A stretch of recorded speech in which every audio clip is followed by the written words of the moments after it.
اگر آپ لوگوں کے ساتھ یا آپ لوگوں کے جاننے والوں کے ساتھ کوئی پیرانارمل قصہ پیش آیا ہے تو ہماری ای میل آئی ڈی پر ہم سے شیئر کریں۔ بیسٹ اسٹوری کو سلیکٹ کر کے ہم اسے آپ کے کریڈٹس کے ساتھ نریٹ کریں گے۔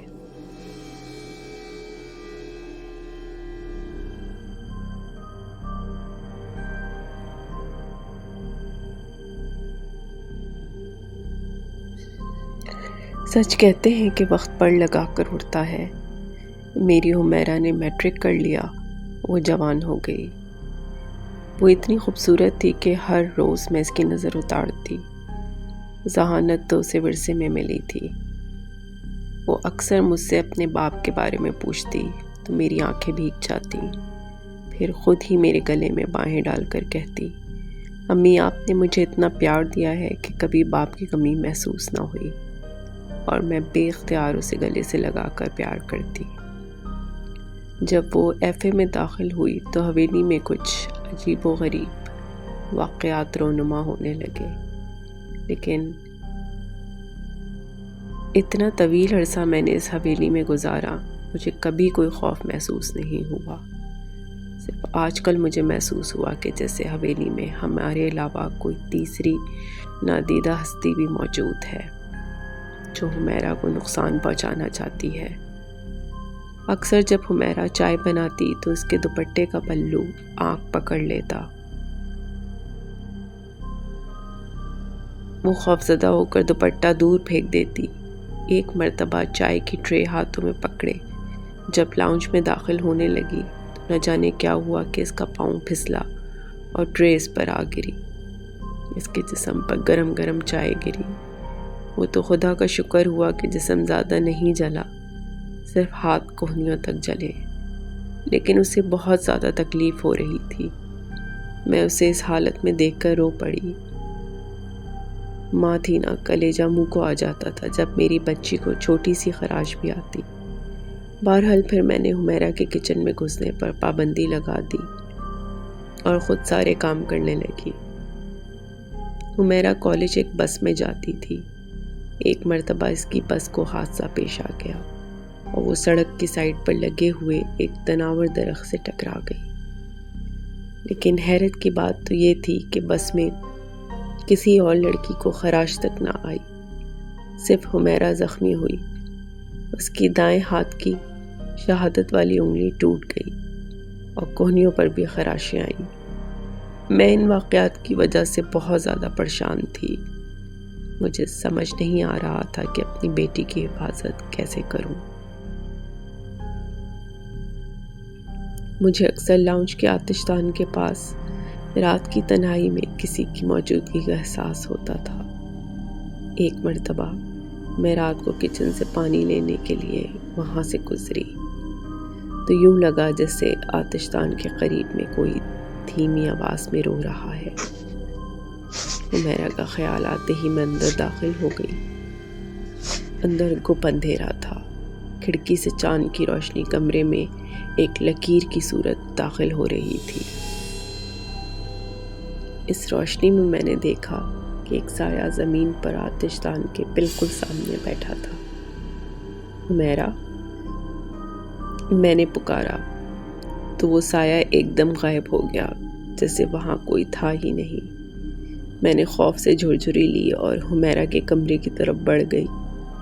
دروازہ کھول کر دیکھا تو حمیرہ بے خبر بڑے مزے سے نیند کی وادیوں کی سیر کر رہی تھی۔ واپسی پر میں نے ڈرائنگ روم کا معائنہ کیا تو سب کچھ معمول کے مطابق تھا، سوائے آتش دان کے جس میں دھواں بلند ہو رہا تھا۔ اس کا مطلب یہ تھا کہ یہاں تھوڑی دیر پہلے آگ جل رہی تھی۔ لیکن یہ کیسے ممکن تھا؟ رات کے 3 بجے آگ کس نے جلائی؟ ذہن میں یہی سوال لیے میں اپنے کمرے میں آ گئی۔ بستر پر لیٹی لیکن نیند آنکھوں سے کوسوں دور تھی۔ ایک ہی سوال مجھے پریشان کیے ہوئے تھا کہ آخر وہ سایہ کیا تھا اور آنکھ کس نے جلائی۔ انہی سوچوں میں گم نہ جانے کب مجھے نیند آ گئی۔ صبح میں حسب معمول 6 بجے اٹھی، نماز پڑھی اور حمیرہ کو جگانے اس کے کمرے کی طرف بڑھ گئی۔ لاؤنج سے گزرتے وقت غیر ارادی طور پر میری نظر آتش دان کی طرف گئی۔ لکڑیوں وغیرہ کے اوپر کاغذ کا ایک پرزہ نظر آیا۔ میں نے قدم آتش دان کی طرف بڑھا دیے۔ کاغذ پر اردو زبان میں ایک تحریر درج تھی۔ میں نے اسے پڑھا۔ اس میں لکھا تھا، سنو سلمیٰ، میری تم سے کوئی دشمنی نہیں، مجھے صرف آفتاب احمد کی نسل مٹانا ہے، اسی طرح مجھے سکون نصیب ہوگا۔ تمہاری بیٹی کا پیچھا میں اس کی جان لے کر ہی چھوڑ سکتی ہوں۔ مجھ پر تو جیسے سکتہ طاری ہو گیا۔ یا خدا، یہ کیا ہے؟ میں نہیں جانتی کہ کب کاغذ میرے ہاتھوں سے چھوٹا اور کب میں نے حمیرہ کے کمرے کی طرف دوڑ لگا دی۔ وہاں جا کر میں نے حمیرہ کو اپنے بازو میں سمیٹ لیا اور دروازے پر نظریں گاڑ دی، جیسے کسی آنے والے وحشی سے اپنے بچی کو بچانا چاہ رہی ہوں۔ کیا ہوا امی؟ حمیرہ نے آنکھیں کھولتے ہوئے کہا۔ کچھ نہیں، وہ میں تمہیں جگانے آئی تھی، میں نے بات بناتے ہوئے کہا اور اٹھ کر ڈرتے قدموں سے باہر نکل گئی۔ ناشتے کی میز پر حمیرہ کو ناشتہ کرتے دیکھتی رہی۔ امی، کیا بات ہے، آپ ناشتہ نہیں کر رہی ہیں؟ حمیرہ نے میری طرف دیکھتے ہوئے کہا۔ ہاں، نہیں تو وہ میں بعد میں کر لوں گی، تمہیں جلدی ہے نا، تم کھاؤ۔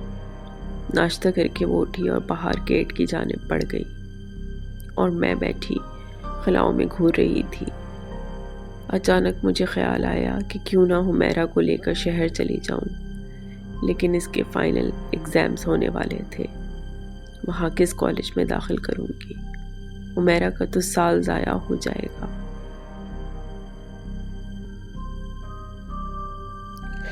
انکل سبحانی اپنی وائف کے ساتھ انگلینڈ ریسرچ کے لیے چلے گئے تھے، ورنہ ان کے یہاں چلی جاتی۔ کیوں نہ امی اور بہن کو یہاں بلوا لوں؟ یہ سوچ کر میں نے ٹیلی فون کے نمبر ڈائل کرنا شروع کیے۔ ہیلو، دوسری طرف سے آواز آئی۔ ہیلو امی، میں سلمیٰ بول رہی ہوں۔ کیا حال ہے سلمیٰ؟ بڑے دنوں بعد فون کیا۔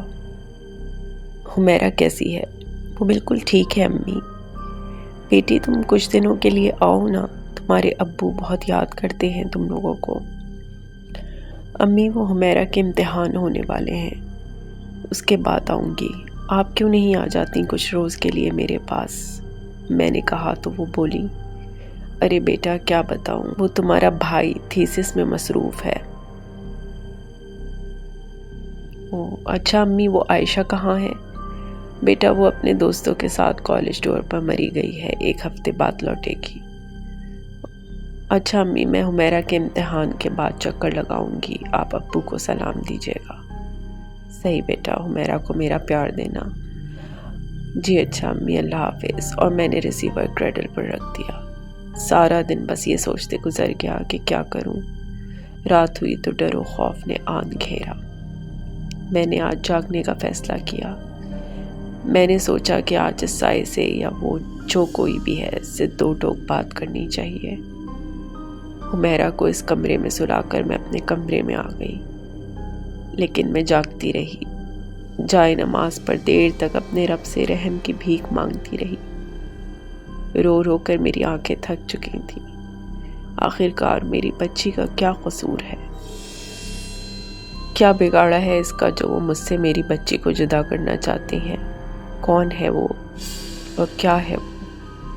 میں یہی سوچ رہی تھی کہ اچانک مجھے لاؤنج میں کسی کے چلنے کی آہٹ محسوس ہوئی۔ میں دبے قدموں لاؤنج کی دیوار کے ساتھ آ چپکی اور اندر جھانکنے لگی۔ وہ ایک سایہ تھا، ایک عورت کا سایہ، جو سر تا پاؤں کالی چادر میں لپٹا ہوا تھا۔ دھیرے دھیرے چلتا ہوا وہ آتش دان کے پاس گیا اور وہاں 2 زانو بیٹھ گیا۔ میں بت بنی اسے دیکھتی رہی اور سوچتی رہی کہ یہ ہے کون، کہ اچانک اس کے رونے کی آواز آئی۔ وہ بہت ہلکی آواز میں رو رہی تھی، بالکل ایسے جیسے وہ چیخنا چاہتی ہو، اپنا دکھ بتانا چاہتی ہو، لیکن سوائے آنسو بہانے کے اسے کچھ نہ سوچ رہا ہو۔ اس کی سسکیوں میں اتنا درد اور سوز تھا کہ میری بھی آنکھیں نم ہونے لگی۔ میرے دل میں اس کے لیے ہمدردی پیدا ہوئی۔ دل چاہا کہ قریب جا کر اس کے رونے کا سبب پوچھوں کہ اچانک میری آنکھوں نے ایک ناقابل یقین منظر دیکھا۔